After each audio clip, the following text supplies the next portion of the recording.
Affaire Bokor Omeki, des condamnations avant le jugement. Oui, ce qui se joue est assez triste pour la personne humaine, c'est assez triste. Et je le dis, je ne suis pas, c'est connu de tous, pas proche d'Olivier Bokor, pas proche de Ozor Omeki, je ne sais même pas, en tout cas, la couleur de l'argent qu'il donne aux gens pour faire du bien aux gens, je n'en ai jamais vu la couleur. Okay. Et donc, c'est pour vous dire que ce que je dis, je le dis en tant qu'être humain. Pour dire quoi? Quand je regarde les condamnations aujourd'hui de Olivier Bokor et de Ozor Omeki, j'ai mal pour ces personnalités parce que malheureusement, c'est des gens, j'ai pu voir matin, Dynamisme écrit que des gens qui ont été sortis de la boue. Oui, des jeunes sortis de la boue par qui s'y mêlent également. Alors, je le dis parce que quand vous regardez un peu le dossier, j'ai pu voir un député de la 6e circonscription électorale prendre la parole et traiter les mises en cause de Judas. Aller jusqu'à dire que les Judas étaient à côté du chef de l'État. Non, en fait, j'ai eu mal pour ces acteurs politiques. Et je dis, mais écoutez, est-ce que les gens sont conscients suffisamment de là où ils mettent les pieds? Parce que, écoutez, on parle quand même de Olivier Bokor, on parle de Patrice Talon. Et on parle quand même de Ozor Omeki, on parle de Patrice Talon. Et donc, au-delà de ce que la culpabilité pourrait être établie demain par la justice, totalement établie, parce que là, on a quelques éléments, c'est qu'il ne revient pas à un être humain de les traiter de cette manière. Et ce qui me scandalise, c'est que les mêmes acteurs qui, hier, ont remis en cause une telle situation, notamment en 2012, a fait tentative d'empoisonnement et a fait atteinte à la sécurité de l'État, les mêmes qui ont remis en cause ça hier sont les premiers aujourd'hui à pouvoir condamner tout de go les autres. Et c'est ça qui me pose problème. Et je suis tenté de dire, ne soyez pas surpris que c'est les mêmes personnes-là, que vous voyez là en train de crier tout le temps, en train de tirer, en tout cas tous azimuts sur Ozor Omeki et Olivier Bokor, ne soyez pas surpris de les voir demain vous revenir, vous dire pas le troisième mandat, pour faire la promotion du troisième mandat. Pourquoi? Parce que, je prends deux exemples simples. Ce qui serait totalement anticonstitutionnel. Mais écoutez, Bertrand Conville a dit, la Constitution a dit qu'il n'a pas violé la Constitution. Vous pensez que quelqu'un d'autre ne peut pas le dire encore? Bertrand Conville l'a dit. Et quelqu'un a saisi la Constitution a tranché en disant qu'il n'a pas violé la Constitution. Donc, ce débat-là, pardon, ne rêvez pas. Mais ce que je veux dire quoi? Il y a deux députés que je vais citer nommément. Et là, c'est moi. Nathaniel Sopo-Ekpe, député de la 6e circonscription électorale. Élu de justesse député. Benoît Degla. Vous vous rappelez de cette affaire où il avait été repêché en 2019 et en 2023 encore repêché. Les deux là, allez suivre les déclarations. Parce qu'ils savent que la probabilité est forte que si peut-être il n'y a pas un maître à jouer pour le positionner, c'est qu'il faut être député, ils le savent. Et c'est ça l'essence de la politique au Bénin. On s'accroche parce qu'en réalité, on vise quelque chose. On ne vise pas le bien-être de ses concitoyens, de ses compatriotes. On le fait parce qu'on a pu voir, Benoît Degla, son histoire on connaît, si on veut, on peut la compter sur ce plateau. Comment il a été ministre, comment il a continué avec Bonier et comment ça s'est passé la suite. Pour dire que je demande aux acteurs politiques de prendre du recul. Au-delà de ce qu'on peut témoigner sa compassion au chef de l'État, il ne revient pas à un être humain d'aller traiter les autres de Judas avec les termes qu'on utilise. Parce que le BR a fait une déclaration, on voit Benoît Degla dans la 10e circonscription aller faire encore une déclaration. Vous savez pourquoi? Parce qu'on sait très bien qu'il a été repêché lors des dernières élections législatives de 2023. C'est clair, on a vu les résultats, non? On a vu comment est-ce que c'est revenu, on a dû faire pas mal d'acrobaties pour qu'il revienne dans le giron, en tout cas dans le cercle des élus. Donc, quand on regarde tout ça, je demande aux acteurs politiques, surtout les jeunes, et c'est ça qui désole, des jeunes qui veulent s'y mêler et qui ne veulent pas faire attention. Et, écoutez, entre Patrice Talon et Olivier Bokor, moi, je n'oserais jamais mettre ma bouche dedans. Même si Patrice Talon me donnait à manger matin, midi, soir, je prendrais du recul, j'attendrai peut-être le verdict de la justice. Et même si je dois me prononcer, il y a des mots que je dois faire attention. Pourquoi? Parce que le chef a dit, et je n'oublie jamais ça, il m'a vu nu. Parlant de Olivier Bokor.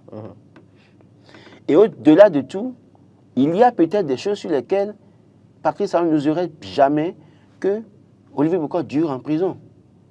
Et rien que pour ces faits, que l'autre va rappeler à l'autre, l'autre va rappeler à l'autre, il va se souvenir de ça, il se peut que cette affaire ait un dénouement heureux. Et dès lors que l'affaire a un dénouement heureux, vous qui vous agitez, qui vous prononcez, qui traitez les autres candidats, vous serez où?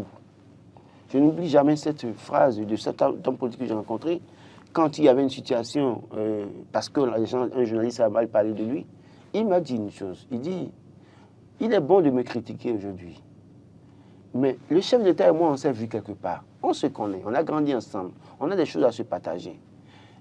Le jour où on va se revoir après le pouvoir, pour être en train de manger, en train de faire de la promotion de personnes, vous serez où? Où serez-vous? Donc, tout acteur politique qui profite de la situation actuelle, qui veut se jeter dedans, je leur dis, attention, notamment les jeunes, attention, ne mettez pas votre bouche dans tout. Parce que rien que ce qui se passe maintenant, même les acteurs politiques autour du chef de l'État, encore, il y en a qui sont encore sceptiques. Je vous assure, il y en a qui sont très proches du chef de l'État, mais jusqu'à l'heure où je vous parle, sont encore sceptiques. Il y a aussi des gens très proches de Olivier Bokor qui vont jurer tout le temps que non, pas ça. J'ai pu voir quelques réactions assez courageuses de certains jeunes, de certaines organisations qui apportent leur soutien à Olivier Bokor, mais sans pouvoir désavouer le chef. Ce n'est pas méchant, on peut le faire comme ça. On peut soutenir les chefs, on peut aussi apporter soutien pour dire, par exemple, nous sommes contre la remise en cause de l'ordre constitutionnel, nous sommes contre le fait, et donc par conséquent, toute personne qui se retrouverait sur le terrain, nous n'allons pas partager ça, ce n'est pas bien, mais le chef de l'État, nous lui apportons le soutien pour nous dire, nous nous soutiendrons jusqu'à la fin de ce mandat. Ce n'est pas méchant de le dire comme ça. Mais quand on va avec les mots que je vois, les expressions utilisées, je le dis et je le dis haut et fort, je n'ai rien à cirer avec Olivier Bokor. Je ne sais, d'abord, la seule fois que je l'ai vu, c'est au cours d'une réunion au Palais des Congrès, je l'ai vu se faufiler entre les couloirs en train de préparer la réunion pour son ami Patrice Talon, la seule fois. Et c'était pas une réunion de la famille politique, c'est une autre réunion et j'ai été convié là, justement. Donc, pour vous dire quoi, il y en a aujourd'hui que je connais, et ils s'en sont conscients. Je sais très bien combien pas mieux étaient prêts. Certains étaient prêts à aller faire la coubette à Olivier Bokor pour bénéficier de sa grâce, mais qui aujourd'hui, malheureusement, sont les premiers à le lâcher. Les gens parleront de Ozan Meki également. Je pense que Ozan Meki également, au-delà de tout, c'est une relation de père et fils. À un moment donné, le fils a le courage d'affronter. Le père, c'est ton affront, ça il faut l'avouer. Et ça, tout le monde sait que Patrice Talon n'aime pas l'affront. Tu oses l'affronter, c'est que tu payes cash. Donc, oui, là aussi, il se peut que le fils, par personne interposée, Amoussou Bruno est encore vivant. Amoussou Bruno est encore vivant. Ozan Meki est du Koufo. Même si entre-temps il avait offensé Amoussou Bruno, il a peut-être la chance d'appeler Amoussou Bruno de chercher à envoyer des gens par personne pour supplier Amoussou Bruno et demander pardon à Patrice Talon. Ça peut être réglé en famille. Parce qu'il continue de dire que c'est une affaire de famille. Nous devons faire très attention. Le potentiel parle ce matin d'hypocrisie, de reniement, de rejet, d'abandon, la psychologie du détenu éprouvée par de faux amis. Oui, il y a que c'est les intérêts qui guident. Hein. Vous allez voir pas mieux, peut-être il y en a à qui Bokor avait peut-être rencontré une fois, à qui il a fait des promesses, qui n'a jamais été. C'est possible, c'est possible. Tout ce qui se passe, on ne doit pas être surpris en réalité. J'estime que véritablement, les gens doivent pouvoir commencer par prendre de la mesure, de la hauteur, éviter au-delà de tout d'accuser pour accuser, condamner pour condamner, parce qu'ils ne sont pas la justice. Nous faisons très attention de ne pas aller sur certains terrains. Et je recommande à tout acteur politique, tout jeune, qui veut prendre la parole dans ce dossier, de prendre du recul, de ne pas jeter des pierres pour jeter des pierres, mais de se dire, écoutez, là où je vais mettre les pieds, là, est-ce qu'en réalité, quand le revers sera là, j'ai rappelé toujours une histoire entre un acteur politique du l'OME et la rupture en place. En 2016, un jeune d'une formation politique du département de l'OME critiquait Patrice Talon de tous les noms, le traitait de tous les noms. Mais quand il a été élu Patrice Talon, en voulant composer avec certains acteurs politiques de la région, la première condition était de mettre de côté ce jeune. Donc, tout jeune qui fait aujourd'hui, parce que d'ailleurs, en fait, ce qui est bien dans tout ça, vous savez, Patrice Talon suit chacun d'eux. Et c'est combien certains parmi eux sont très proches d'Olivier Bokor, avaient bouffé avec Olivier Bokor. Il voit comment il les traite et il sait très bien alors que ces personnes-là, on ne peut pas leur faire confiance. En fait, c'est ça que les gens oublient en réalité. Tous ceux qui se prononcent là, qui traitent Olivier Bokor de tous les noms, de tous les noms, Patrice Talon aussi a aussi son opinion là-dessus sur la question. Il les observe Il dit, tiens, mais je te connais quand même proche de Olivier Bocor. Je sais très bien que c'est toi, c'est Olivier Bocor qui m'a parlé de toi. Mais pourquoi tu dis ça aujourd'hui? C'est un jeu de repositionnement, justement. Justement, et pour ça, le chef suit oui, et comprendre. Et il doit comprendre que Patrice Talon, l'acteur politique redoutable qu'il est différent de l'acteur politique Boniaï à qui on faisait ces jeux-là, ces jeux hypocrites et qui, du jour au lendemain, devait dire appelle-le-moi. Ah, il est bon, on va le nommer. Non, c'est pas ça avec celui-ci. Celui-ci, il vous observe, il rit. Il en rit en fait, il dit mais qu'est-ce qu'il fabrique là? Mais je sais. On faisait allusion justement la semaine écoulée au fait que, eh bien, l'on fait aujourd'hui du yaïsme sous Talon. Ce yaïsme, finalement, risque de ne pas porter ses fruits. Oui, non. Les gens font ça, mais ça ne portera pas.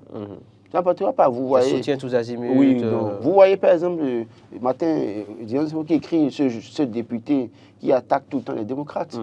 Moi, je dirais, si j'étais à la place de Badabassi, Rachidi, j'oublie totalement les démocrates. Je les oublie totalement. Je continue mes œuvres sociales que j'ai l'habitude de faire sur le terrain. Je continue d'aller au contact des populations.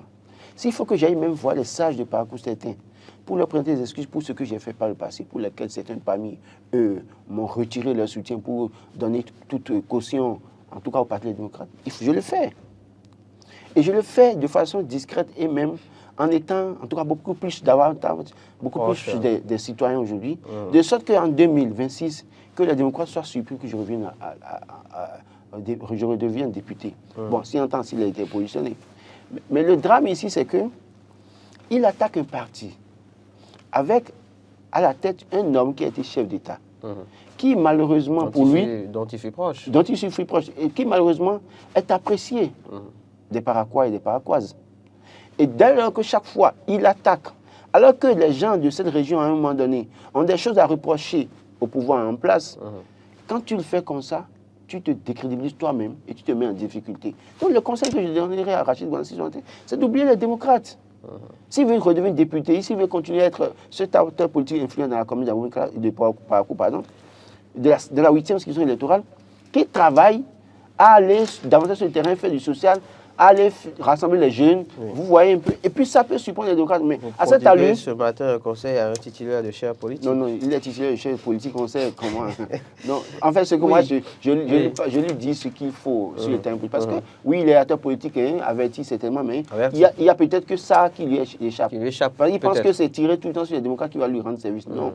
Ça va le défavoriser. Allez, pour finir avec ce dossier, Laurent Roland Tononiquès, le potentiel s'intéresse à la personne de Olivier Bocor, incarcéré pour une affaire dite de tentative d'atteinte à la sûreté de l'État. Bocor, un rêve présidentiel sacrifié, l'usure du temps, l'épreuve redoutable. Oui, l'usure du temps, c'est un rêve présidentiel sacrifié. Attendons de voir, parce que oui, rien ne dit totalement qu'il sera hors course. Rien. N'est-ce pas? Je ne le dis. Ce n'est pas encore impossible. Ce n'est pas encore impossible. Tu dis, attendons l'issue de ce procès pour savoir si véritablement il sera hors course. C'est ça le véritable problème. Aujourd'hui, donc, on ne peut pas dire qu'il est totalement hors course, qu'il sera présidentiel sacrifié. Parce qu'il peut redevenir, si entre-temps, il y avait une amnistie, s'il était condamné, il y avait une amnistie, il peut sortir de prison. Un peu plus tard. Et sachant qu'il maîtrise très bien certains acteurs politiques, ne soyez pas surpris peut-être en son temps. C'est vrai que malheureusement, même si la parrainage, il faut que le parrainage soit co-signé par le président du parti. Et lequel président du parti se retrouve être aujourd'hui, comment vous appelez, Joseph Benoît, qui aussi, entre-temps, a des ambitions. Peut-être qu'avec cette situation, il va cacher un peu ses ambitions, parce que lui-même n'y comprend pas peut-être grand-chose, en réalité. Vous allez voir que depuis quelques jours, les quelques ambitions qu'on a commencé par avoir du côté de la mouvance, tout le monde est resté silencieux. Oui, parce que personne ne sait... Il y a panique à bord. Voilà. Il y a panique à bord. Parce que personne ne maîtrise réellement ce qui se... Personne pas mieux. C'est vrai que chacun aura une version, soit de la partie du chef de l'État, ou soit du commandant de la garde républicaine, ou de la justice, selon leur proximité avec les différents acteurs. Mais...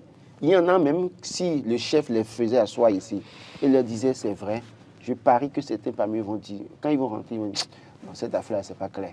Donc, ce qui fait que les quelques agitations avec ambition présidentielle qu'on voyait il y a quelques jours, tout le monde, il y a séance radio, on attend de voir Attention, si c'est Olivier Bocor, on va voir comment ça va finir, d'abord avant de pouvoir continuer à s'agiter. Donc, à ce niveau aussi, c'est un problème. Mais ne vendons pas la peau de l'ours avant de l'avoir tué. J'estime que Olivier Bocor, pour le peu de temps qu'il a fait aux côtés de Patrice Talon, et pour la maîtrise de certains acteurs politiques, ce n'est pas encore totalement plié.